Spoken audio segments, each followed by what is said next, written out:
¿Cómo están? Muy buenas noches, bienvenidos a Debate por Canal U. Acontecimientos que cambiaron la historia. ¿De qué vamos a hablar hoy, que es 29 de mayo, si no es del Cordobazo? Un suceso que sacudió a toda la República Argentina en un contexto durísimo para la población, para los obreros, para los estudiantes, donde las libertades civiles estaban limitadísimas por un gobierno impopular. Conocemos los detalles, lo descubrimos nuevamente al Cordobazo a 49 años, aquí en Debate. No se vayan. Es la noche del 7 de septiembre de 1966. La Federación Universitaria de Córdoba ha convocado una asamblea en Plaza Colón para decidir la continuidad del paro contra las políticas represivas de la dictadura. Miles de estudiantes se acercan al lugar desde todos los rincones de la ciudad. Mientras tanto, la policía avanza a paso firme desde el centro. El gobierno ha ordenado el uso de la fuerza para impedir el acto. En Avenida Colón, la policía se encuentra con los estudiantes y los reprime violentamente. Los jóvenes responden con piedras y en pocos minutos se desata una batalla campal que se extiende por todo el centro de la ciudad. En medio de los disturbios, un policía dispara 3 tiros a quemarropa a un manifestante. El joven cae herido gravemente. Su nombre es Santiago Pampillón. Cursa segundo año de ingeniería en la Universidad Nacional de Córdoba y trabaja como operario en la fábrica Ica Renault. Pampillón muere 3 días después y se convierte en un símbolo de la resistencia. Su doble condición de obrero y estudiante no es un detalle menor. Onganía acaba de sellar con esa muerte la alianza entre los dos sectores que le pondrán fin a sus aspiraciones de gobernar el país por 20 años. 3 años después, el 29 de mayo de 1969, obreros y estudiantes protagonizarán un alzamiento popular que representará el punto máximo de esa unión, el Cordobazo.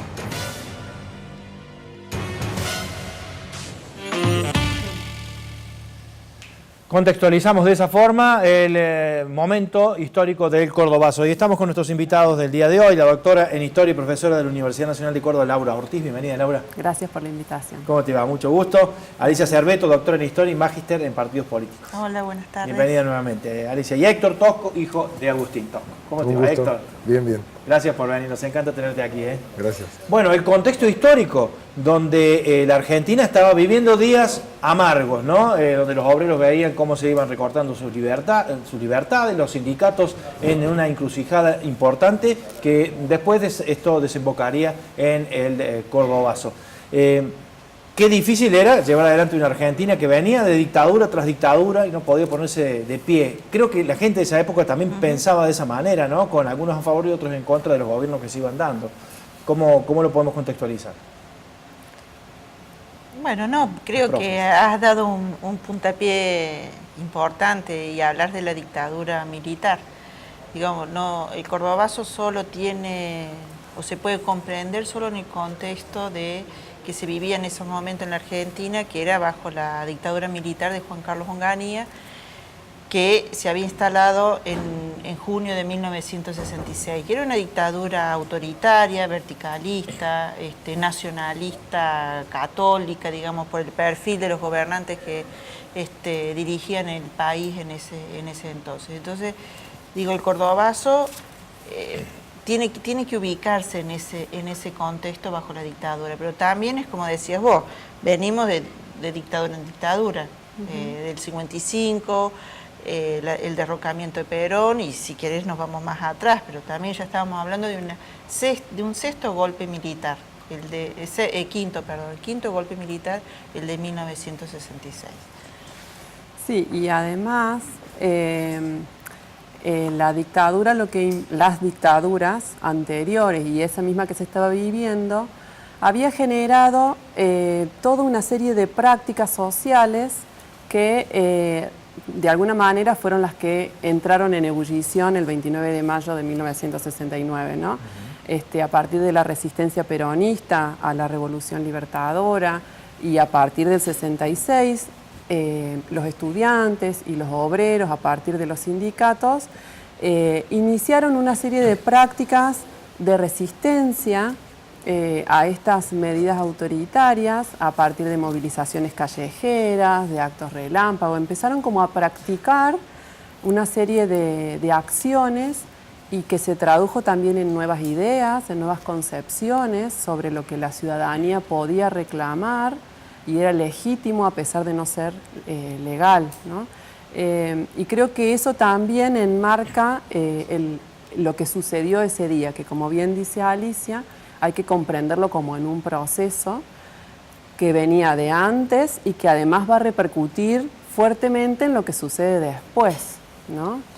Claro, y Héctor, me imagino que también habrás escuchado todas estas historias de lo que significaba Onganía para los trabajadores, ¿no? En una casa como la tuya, una gente de trabajadores que habrán estado masticando esa injusticia permanentemente. Yo no solo escuché las historias, sino que lo tengo en la memoria, Onganía. Tengo a mi viejo preso por Onganía y tengo el recuerdo de tener que visitarlo en los penales por Onganía y su banda de asaltantes. Y bueno, y tengo el honor y el orgullo de ser hijo de uno de los principales protagonistas de todo lo que relatan las profes y tengo el orgullo de ser argentino y poder referenciarme en estos hombres. Qué bárbaro, qué increíble la historia que traes también con vos, porque al haberlo vivido de esa forma es muy importante para Córdoba tenerte como testigo, ¿no? Vamos a seguir viendo en la cronología lo que fue la previa, el momento en que estudiantes, obreros fueron encontrándose a veces por sucesos funestos como la muerte de un estudiante obrero que termina cayendo a manos del régimen, y esto fue justamente el puntapié inicial para las distintas manifestaciones. Mirá. En 1955, un golpe de Estado derroca al gobierno de Juan Domingo Perón y proscribe el Partido Justicialista. Esta situación de ilegalidad obliga a los seguidores del partido a expresarse políticamente por fuera de las instituciones tradicionales, legitimando las medidas de acción directa y la militancia sindical en las bases obreras peronistas. Los obreros de los grandes centros industriales cordobeses viven una realidad gremial diferente a la del resto del país. La posibilidad de negociar sus convenios laborales empresa por empresa les da a los gremios locales una cierta independencia de las estructuras burocráticas de Buenos Aires, obligando también a sus dirigentes a mantener un mayor compromiso con las bases. Para mediados de los años 60, la clase obrera cordobesa comienza a destacarse por sus reclamos a las patronales, por su capacidad de movilización y por la solidaridad entre sus sindicatos. Cuando el 28 de junio de 1966 las Fuerzas Armadas derrocan al gobierno constitucional de Arturo Illia, los gremios cordobeses son los que están mejor preparados para hacer frente al nuevo régimen. La Junta de Comandantes que asume el poder destituye al presidente Illia y designa en su reemplazo al general Juan Carlos Onganía, un militar de ideas nacionalistas y católico militante que adhiere a la doctrina de seguridad nacional. Esta doctrina, promovida por Estados Unidos desde la Academia Militar de West Point, advierte sobre la influencia de la Revolución Cubana en América Latina y considera como una amenaza potencial la expansión del comunismo por el continente. Desde su perspectiva, las intervenciones militares en defensa del estilo de vida occidental y cristiano ya no son cuestionables, sino necesarias. Los ideólogos del golpe denominan Revolución Argentina al proceso que se inicia y en sus propuestas se destacan claramente dos objetivos: detener el avance del comunismo y acabar definitivamente con la actividad política del peronismo. Con este propósito, Onganía suprime prácticamente toda forma de participación política. Sus primeras medidas de gobierno tienen un claro sesgo autoritario y en su esquema se perfilan como ejes centrales la represión y la persecución política.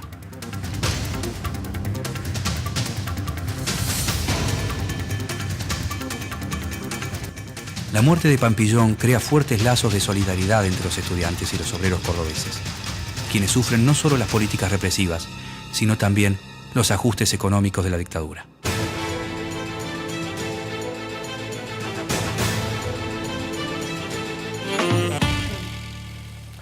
Y ahí está lo de la persecución política, lo que hablábamos, la persecución a los gremialistas. Todo el que pensara diferente a lo que imponía Onganía era un objetivo y lo seguían, hasta darle castigo. Durísimo. Sí, no solo que pensaba diferente a Onganía. Onganía, como lo dejó bien claro el video que vimos recién, era la mano del imperialismo en Argentina.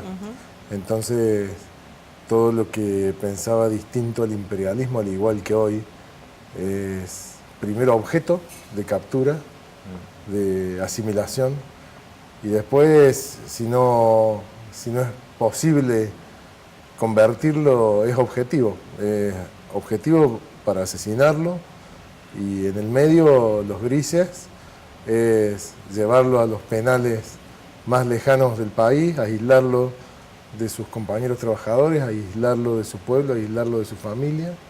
Eso es lo que pone en práctica el imperialismo en función de conseguir la riqueza de los países que subyuga, ¿no? Tu padre ya lo estaba viviendo en esa época de esa manera. Apenas asumió Onganía, él ya era objeto de persecución, ¿verdad? Seguro, sí. Agustín es objeto de persecución desde que comienza a militar, cuando tenía 23 años. Y bueno, su tiempo de vida acompaña a todo ese proceso histórico de Argentina y la proscripción del peronismo, que es la proscripción de las mayorías. Él tiene muchísimos contactos con políticos, incluso con el doctor Ilía, Arturo Ilía. Hay una usina en las cercanías de la cancha de Belgrano, Sí. la usina de Anfunes. Ahí hay fotos porque vino el presidente Ilía a inaugurarla, y bueno, ahí hay muchísimo contacto de Agustín con el doctor, ¿no? Después, particularmente en el fallecimiento de Agustín, el doctor también lo viene a ver, y hay una carta también que le escribe Agustín al doctor Ilía. Así que bueno, eran hombres que enfrentaron todo ese proceso. Yo particularmente pienso que la presidencia de Ilía no termina siendo algo que a todos nos hubiese gustado por la proscripción del peronismo. Claro. Pero también pienso que ese hombre asumió esa semejante responsabilidad en función de conseguir una vida democrática para todos, y por esa misma razón también fue perseguido y también fue derrocado. Seguramente, era como una constante, ¿no? Bueno, esto de la opresión a pueblos como el argentino, bueno, seguimos viendo y sufriendo esas huellas de que quedaron en la historia nuestra, ¿no? Sí, no yo nos podemos poner de pie. Quería agregar a lo que decía Héctor, porque el documental lo muestra. Sí. Habla de la doctrina de seguridad nacional, digamos, esta política de represión, de persecución, de intimidación a los dirigentes gremiales, los dirigentes estudiantiles. Tiene que ver con esa doctrina, que era un principio, era un conjunto de ideas que bajaban desde los países del norte, sobre todo de Estados Unidos, desde las Fuerzas Armadas de Estados Unidos, en donde se instaló como principio básico es que el enemigo no estaba frontera afuera, sino frontera adentro. O sea, y el comunismo había que atacarlo fronteras adentro. O sea, las fronteras ideológicas eran aquellas que había que atacar. Y en ese sentido la Revolución Cubana pasa a ser una bisagra importante para los países de América Latina, donde el comunismo pasa a ser el gran fantasma, y dentro de esa idea se engloban a un montón de actores, sujetos, ideas, militantes, etcétera, a los cuales había que marginar, excluir de la vida política. Empieza toda una persecución, o sea, bajo el rótulo de comunista, de marxista, de izquierdista, se ponen a todos. Y empieza toda una política de persecución avalada por Estados Unidos y avalada también por las Fuerzas Armadas en la Argentina, ¿no? Utilizando recursos del Estado. Claro. Y en ese momento todavía la definición, o sea, si bien hay leyes anticomunistas en el gobierno de Onganía, la definición de a quiénes encerrar todavía era bastante amplia y difusa, ¿no?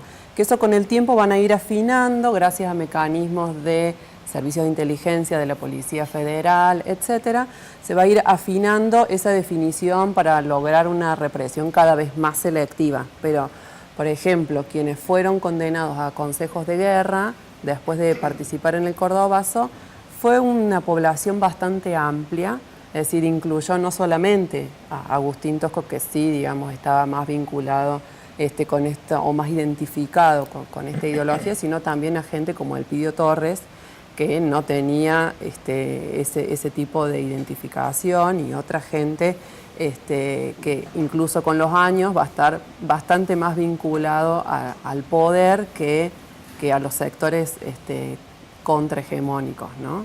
Y eso con el tiempo se va a ir afinando, bueno, va a decantar obviamente en la dictadura del 76, ¿no?